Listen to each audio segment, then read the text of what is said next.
All right, guys. So, welcome to our YouTube channel. We've got Sena Maria on the podcast today. Sena Maria is a mineral balancing practitioner. She also uses bits of our application, and we got talking recently about getting on a podcast and speaking about some things that are quite pertinent to mineral balancing. And she's a bit of an expert in sort of psychedelics, and she's had a past with psychedelics and things like microdosing, etc. And as you probably are aware on mineral balancing, it's something that we don't particularly recommend. But it's a wildly interesting subject, and I've been interested in psychedelics since I was 15, 16, 17, and I've gone through the whole sort of new age sphere as well. So I can definitely be able to relate to some of the stuff that Sena's going to be talking about today. So without further ado, I think Sena's going to talk about her journey and her story a little bit, and then we'll talk a little bit more about psychedelics and all that good juicy stuff, and we'll talk about how it integrates with mineral balancing too. So welcome, Sena. Thanks for joining us, and tell us about your story and what you got to say about this topic. Yeah, thanks so much for having me. My story, I guess I would say I think there's the mineral balancing is, takes into account nutrition. That's a huge part of it. And so I know that part of my health kind of collapse, I would say, was greatly due to just general malnourishment, like not really knowing how to feed myself, not taking good care of myself for many years, kind of getting sucked into more like plant-based or restrictive diets or all that kind of stuff. So when did this sort of begin for you? Sorry for interjecting, but yeah, no, it's okay. Was it teenage years or? Yeah, I started partying, mostly drinking. I didn't get into psychedelics until I was in my 20s, like later 20s, but I definitely drank a lot in high school and carried on until I was about 25, and I'm 35 now. So, I feel like I ate a pretty decent diet growing up, but then I really just didn't take good care of myself. Definitely didn't eat enough. Did not eat enough nutrients. And then my health symptoms, which were primarily histamine intolerance, fatigue, crazy kind of PMDD, like emotional issues before my cycle, just extreme sensitivity, like to everything, to the world, and then very much like mood roller coasters. That was kind of the synthesis. And so that really started when I would say like late 20s. It was kind of kicking in, and it kind of coincided with my psychedelic use. And as it increased, my actual physical health kind of started to decline.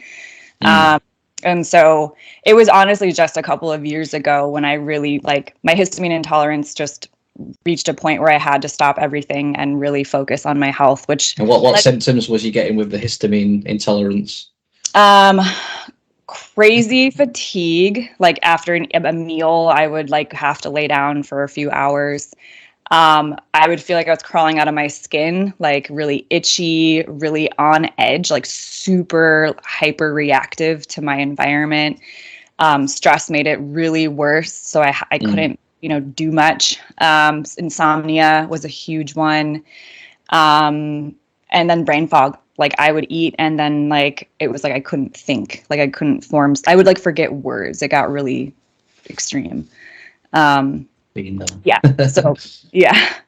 So that was kind of the point where I had to kind of reevaluate my life. But yeah, so I, around 26 got into yoga, became a yoga teacher, and ended up quitting my corporate job. And I bought a one-way ticket to Peru. I sold all my things. I like really went full on into this, plant medicine path. I sat with ayahuasca a handful of times. I worked with different like mescaline cactus medicines. Just was really in that world. And So you was obviously feeling at the time, I assume that you was not feeling 100%.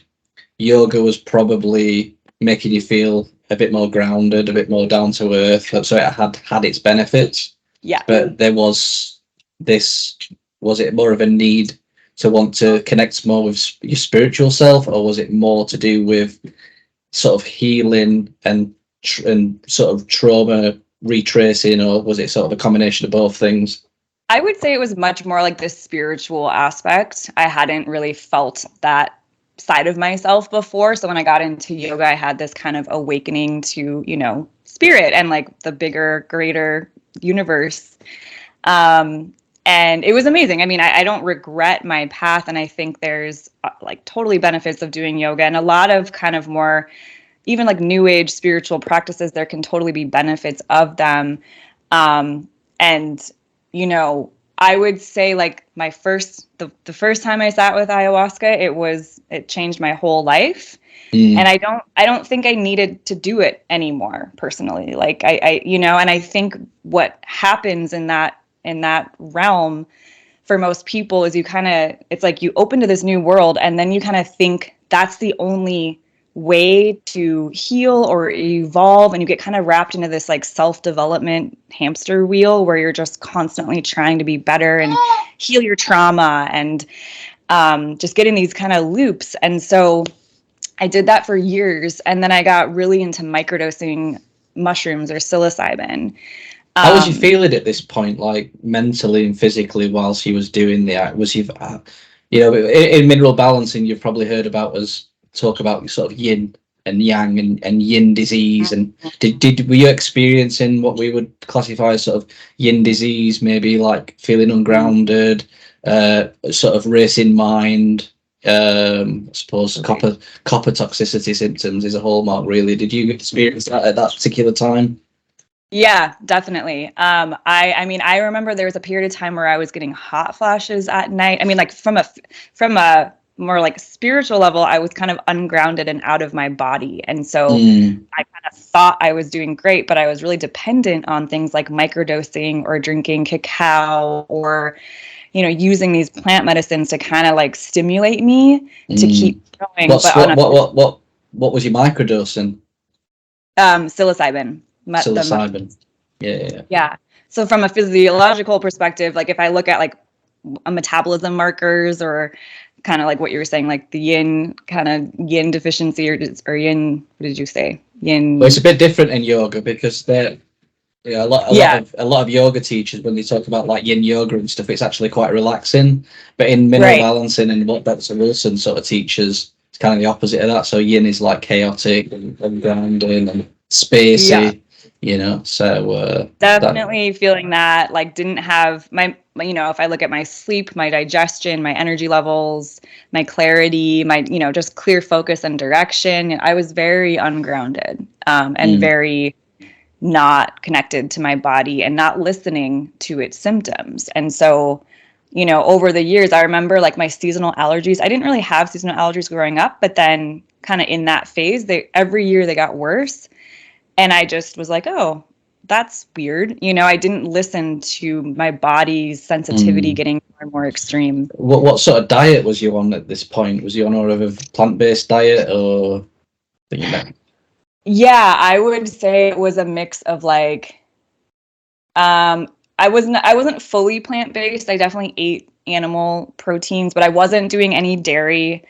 I couldn't really do gluten, which I think is okay, but I just wasn't eating enough. I would wake up and drink cacao and microdose, and then I would like basically get it hard.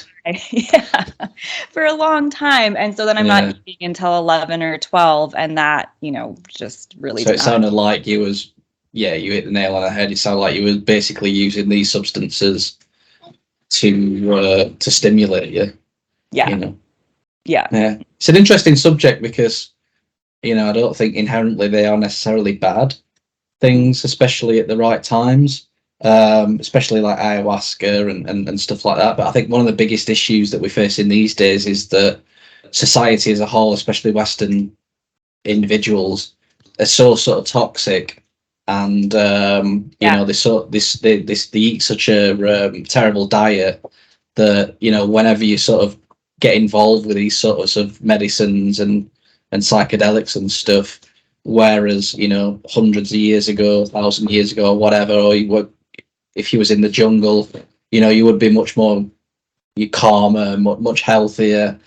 So doing something like that is, I've personally found that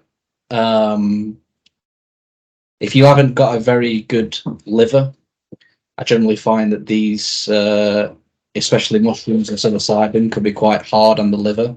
And I think, you know, whenever you're suffering from adrenal burnout or copper toxicity or heavy metals and stuff, you're going to obviously get quite a congested liver.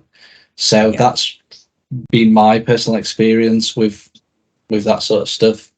But anyway, I didn't mean to interject too much. No, it's great. I mean, I think that's a really good point, is like these medicines are not inherently bad. And a lot of people are like, well, you know, indigenous people use like ayahuasca and these plant medicines, and they use it often and they're okay. And but I don't know if you follow Mineral Shaman on Instagram, but he talks about this topic, and he made a really good point. He spent a lot of time in Peru and with a curandero, like a healer, shaman, and his shaman was basically saying that when Western people are coming to him, like, we're essentially more fragile at this point. You know, we because we don't, our nutrients are so depleted, like we have generational nutrient deficiencies at this point.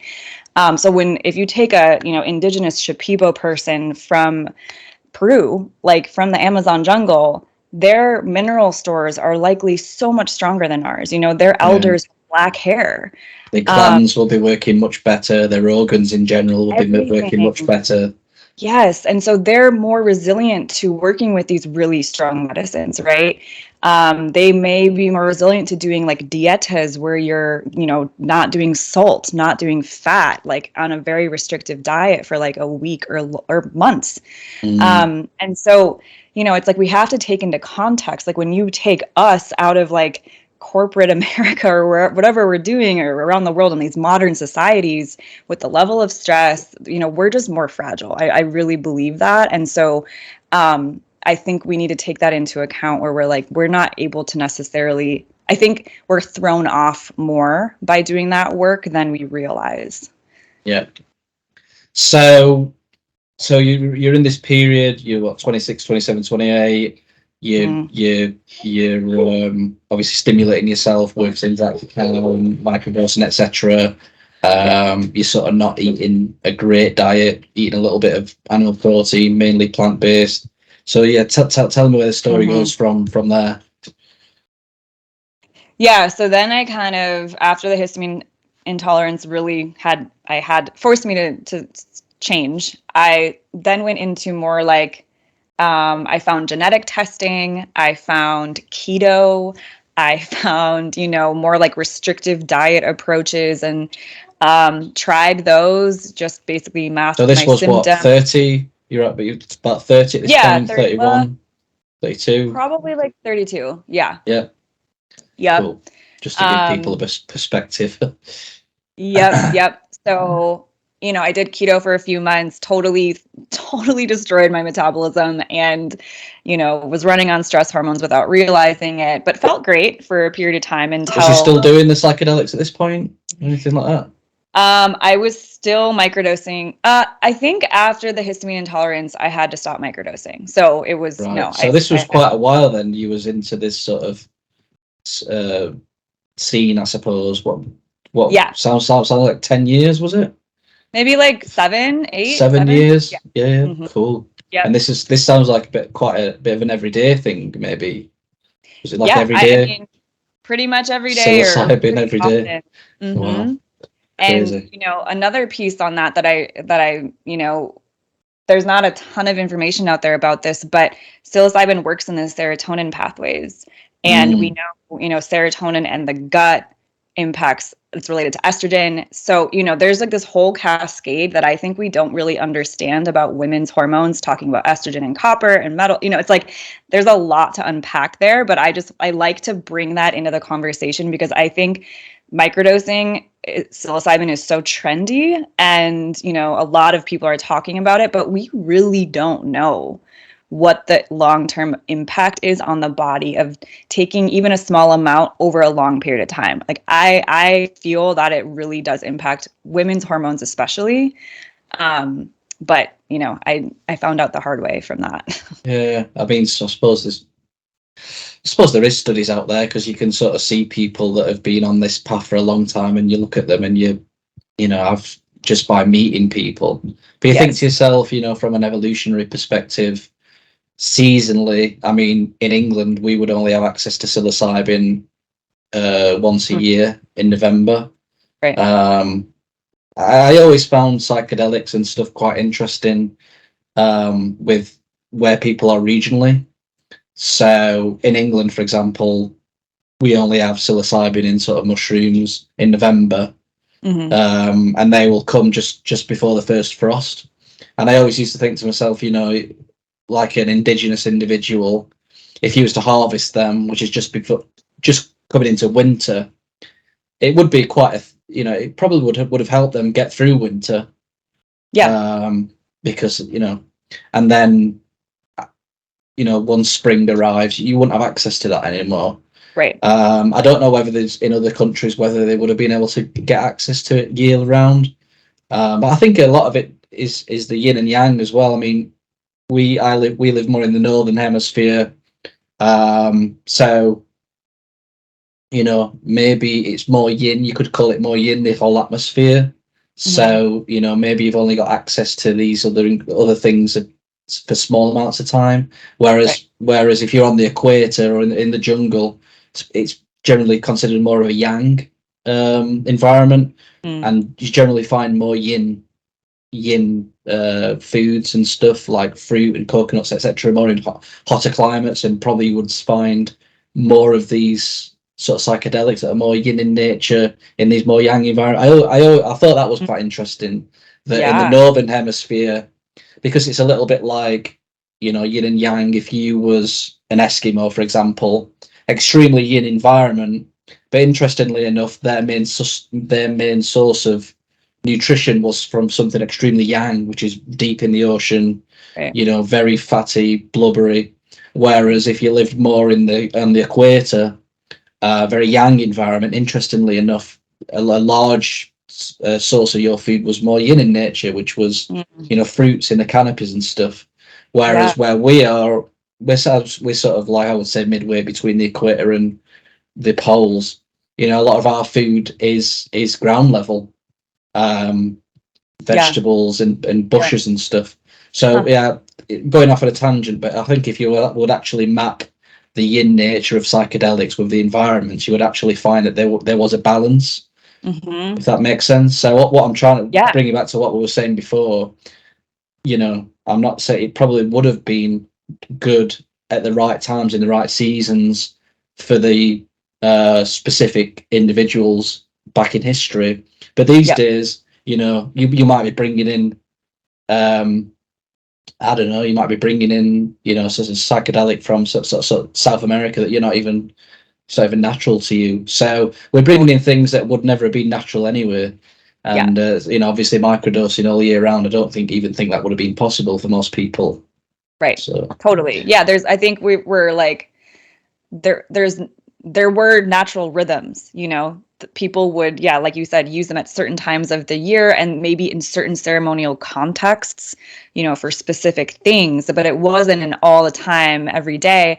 And the other thing is, a lot of people will fly down to Peru and do a really intensive ceremony and then plop back into, they'll take 2 weeks vacation time and then come back and just go to work.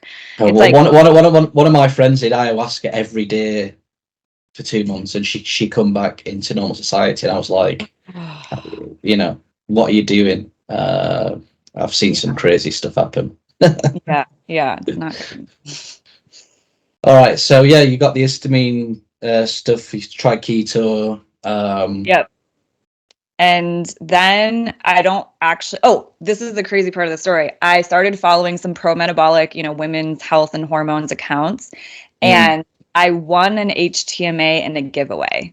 Oh, so that's how I got into this. I got, a recorded reading, and I was like, it just felt like she could see so much about me without, we never even talked because it was a giveaway, you know, it wasn't a full consult. So I just sent her I think I sent her my top 5 symptoms just via text. And then she sent me this 30-minute recording of my HTMA reading. And I was blown away. It was the first time that, you know, I don't, I mean, you can probably tell I don't gravitate towards like conventional medicine. So I didn't go to any doctors during this time. I was like, I know they're going to just put me on something, make me worse. Or that's what I felt they would do. And so I was really dedicated to researching and finding my own way. So I did a lot of research. I tried all these things, like I said, and then I landed and got this reading, and it just really clicked. I realized that minerals are so important, and they not only impact, you know, my physical health, but my mental and emotional health, because that was a really big thing. I was very up and down, you know, and I think a lot of women probably are when we're out of balance with our cycles and our hormones shifting, but it was really intense. It really hindered my ability to live. And so when I realized that, like, oh, having, you know, being really deficient in magnesium can lead to feelings of social withdrawal, or low potassium can lead to feeling more fear. I was like, oh my gosh, like everything started to click into place. And so I just started diving into like an animal-based diet. I do lean more pro-metabolic, but I'm not like a hardcore, you know, Ray Peter. But I do think it's really helpful for a lot of women that just don't really know how to nourish themselves properly. And we've been I think mainstream has kind of conditioned us to be like afraid of eating nutrient dense foods, afraid of eating enough foods. And so, yeah, I mean, I basically, after I got those results and my no surprise, you know, super sluggish adrenals, super sluggish thyroid ratios. Those are kind of the main things, sluggish liver for sure. And so I really just gave myself permission to rest. And she wasn't following a mineral nutritional balancing approach, but just through some supplementation and feeding myself enough the right things, kind of getting my digestive juices flowing. You know, it took me years. I'm 35 now, and I feel like I'm really like coming kind of full circle into a place where I feel really resilient, and my metabolism is strong. So Cool. Yeah, food. Yeah, sorry, go ahead. No, I think one of the really interesting things about hair analysis is that if you really know how to read them, you know, I'm quite confident in someone not even telling me anything about themselves. No, you don't even have to mention any conditions, obviously symptoms. And this is how accurate they are, that you can confidently sit down as a hair analysis practitioner and basically tell someone exactly how they're feeling. And I think that goes to show the accuracy of the hair analysis test. I mean, that's something that I really enjoyed.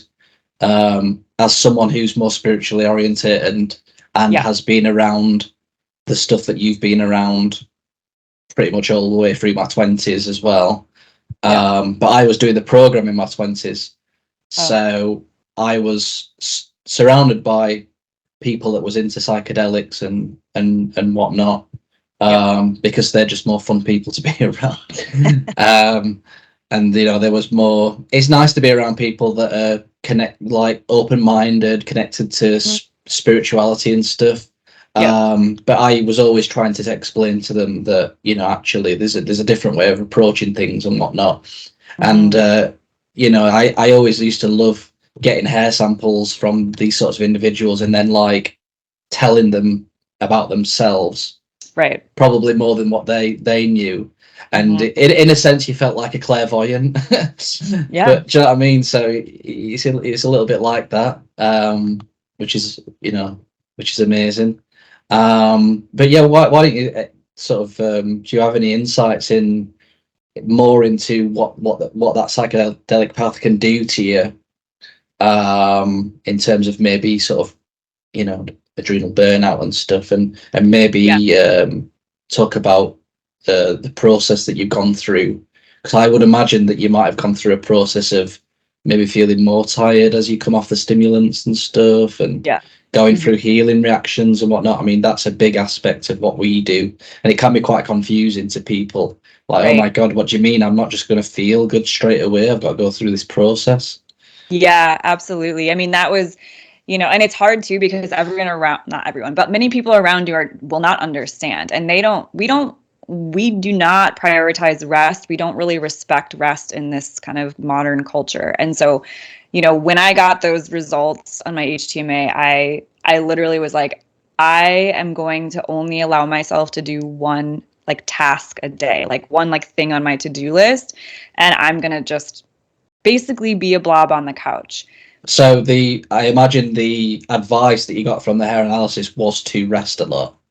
Yes. Yeah, it was to rest a lot and focus on nourishment, and, don't stop doing any like intensive cardio or any kind of work, like really intensive workout, just long walks. Make sure you're getting enough sleep and make sure you're nourishing yourself, essentially, in addition to some supplements.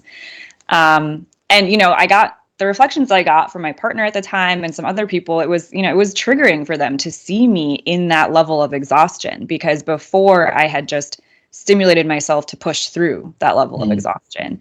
So there is this reckoning, there's this homecoming moment where you're like, shit, I'm really, really, really, you allow yourself to feel how tired you are. And a lot of people, big shock to some people. Yeah, a lot of people don't even want to. Was you a slow oxidizer? Yeah. Oh yeah. Yeah. So I've met similar people who lived similar to you, and some of them were in fast oxidation, and just running on this false energy. And I tried to get one particular individual to just get on the program, and there's a big fear of slowing down. It sounds like, I don't know if you experienced it, but they feared slowing down because their personalities were so intertwined with this yoga. She did yoga every day, rid a bike all the way around the city to go to different yoga classes, running all the time. And I knew exactly what was going off with this individual. And I was like, you really, really need to slow down. I mean, she had a heart condition when she was younger and stuff. I'm like, it's really, and she's really struggled because it's so intertwined with who they are as a person, that you seem quite fortunate, because I don't know whether you've tried to maybe explain this to some of your peers that you might have been connected with, and I've tried with so many people in a similar space, and they find it so difficult to understand that psychedelics can be harmful, and getting it into their minds that it's not harmful by itself. You know what I mean? It's just harmful because of all these other factors that we have to deal with in the Western world these days. Do you know what I mean? Absolutely. Yeah. Yeah. So I think, the reckoning of allowing yourself to get to that kind of rock bottom place and just, accepting what is. That's kind of where I landed. And then, I mean, I think to your question of how psychedelics impact minerals, I think there's many, many aspects to that. There are layers of, a lot of ceremonies are you're sitting up all night. Ayahuasca, you're often doing 2 in a row, if not more. So right off the bat, if we are not on any sort of drugs, or whatever, we're not on any sort of uplifting medicines, we don't naturally stay up all night. That's very stressful. We don't feel good when we do that. So there's that, that stressor on the adrenals. Then there's a lot of, the whole kind of scene, I would say, even New Age spirituality is very from a yoga perspective, there's ahimsa, or nonviolence, which gets translated into vegetarianism, and obviously the Hinduism aspect. So there's layers, but there's many different threads woven in kind of subtly of plant-based and fasting. Also with, certain medicine diets, you're not supposed to eat a lot before ceremonies. You have to prepare the body in certain ways. And so I definitely found for myself, like in my first yoga teacher training, she encouraged us to try a week of being vegetarian. And I was vegetarian for 2 years because I was like, this is the spiritual thing to do. So I think that's another aspect of it is you get kind of wrapped up in like a nutrient depleted, more malnourished diet. You're not getting the minerals and fats and amino acids that you need. And then there's the actual, molecules of the psychedelics, and there are many of them, and they impact the body differently. But there is one study that I know of that looked at kind of a lot of the main ones like psilocybin, ayahuasca, mescaline, I think MDMA also, and found that they deplete magnesium ions in the cells. So if we know about mineral balancing, we know that when you start to mess with one mineral, or like basically if there's a stress response in the body and we're losing magnesium, that's going to impact sodium levels. That's, they're all intertwined and interrelated. And so there's this mineral cascade that happens. And then the more you're putting your body in that state, plus the fasting or like, decreased nutrient, you're not replenishing, and then you're sitting up all night. I mean, it just compounds. And then if you're purging, we're losing magnesium in our vomit, or if we're like going to the bathroom a lot, we can be losing potassium. So it's like, there's probably I also found there was a lot of peer pressure as well. Yes. I got asked a lot of times to do mescaline, and it was like a 2-day event. And for me to try and explain to them, that one, I don't feel the need to do it. Do you know what I mean? I've gone through, I don't feel the need to do that anymore. That they couldn't understand that. Yeah. Because I've been on the program for like 10 years. And I've gone through a lot of stuff and unwound major traumas, and had my own spiritual experiences without taking psychedelics. I'm not saying I've never took psychedelics. I mean, I have, but I had a lot of peer pressure because I found it very challenging. They thought that I had a problem because I wasn't willing to do it, and they couldn't really get it into their head that I didn't feel the need to do it. I didn't want to stress my body out doing it. So there's all this weird peer pressure and people talking behind your back and sort of like that aspect to it. An interesting thing, you probably might have read it on Dr. Wilson's website, is this whole idea of doing vegetarianism or plant-based diets and being copper toxic. You actually think that you're becoming more spiritual, but in reality it's just the copper that's spacing you out even more. And like when I was quite copper toxic, I was spacey, and I used to turn up to family events in tie-dye, and I was very colourful. And over the years I just got more, doing the program, just becoming more grounded. And I'm not saying that's a bad thing, but I look at a lot of guys in that community, and a lot of them, I do have a lot of friends in that community, don't get me wrong, but they're like vegan or vegetarian, very feminine, if I'm being completely honest.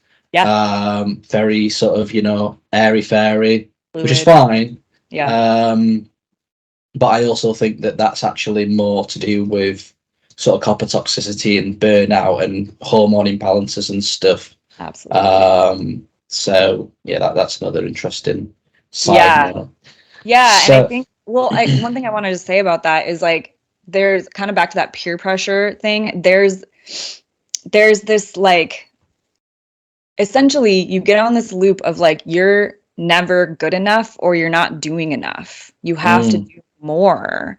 You have to do more. And I've talked to one of my mentors about this. Like, I think that a 4 lows pattern can very much be tied into people that are deep in the plant medicine worlds, because they're like constantly comparing themselves, kind of compulsively, like, I need to do this. I'm not good enough. I'm really critical of myself. And then add on all the like, depleting aspects from a mineral perspective. Like I'm starting to see that as I'm working with more people that have been in the plant medicine worlds, is I'm kind of drawing this hypothesis of like, that can lead one to be in a 4 lows. You might be able to find a new pattern.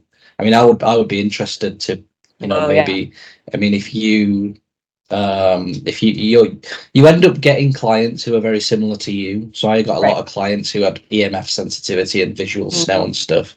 You will end up getting, I can guarantee it, you'll get clients that are been into the same stuff as you. So, it'd be great to stay in touch, because I reckon you'll be able to find a new pattern there, because there is a pattern, quite a visible pattern, people that eat too much fruit. It's called Beam Me Up Spotty. The potassium levels like super high and stuff. Oh, interesting. But I reckon that you'll be able to find a potentially new pattern there for people that are on this sort of stuff. Yeah. So yeah, briefly, why don't you just explain to people sort of like how you started feeling when you started the mineral balancing program, and maybe that period of change, maybe going through the fatigue, and maybe realizations that people might be interested in. Yeah, I mean, one thing that I haven't touched on, but I think is a really important part. So I need to go back and look at I know that my blood sugar ratio is showing an external lifestyle stressor. But a big thing that shifted as I started kind of balancing and nourishing myself with minerals and food and slowing down was I ended my engagement. And so my relationship that I was in was a huge external stressor that was like my body was reacting to.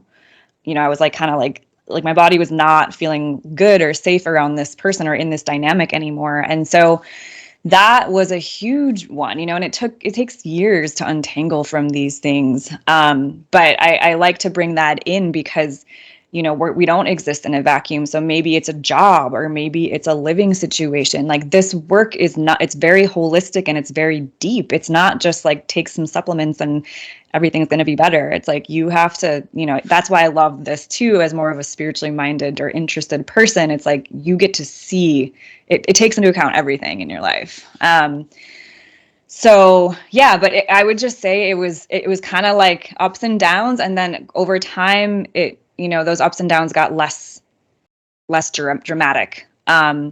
It's not necessarily a linear process at all. But I definitely felt more myself and better, more so than I felt worse, so I just kind of took those dips into like, just as part of it. It's just part of the process. And I really learned to give myself grace and to not push myself. I got really into strength training, like doing kettlebells, like a hormonally aware women's strength training program. So not like a super intense one, but one that you go kind of slowly. But building muscle was also one of the most supportive things I've done for myself. But I would have to pause, and if my histamine would flare up, I would have to just pause and give myself a couple weeks or however long I needed, and be okay with that. And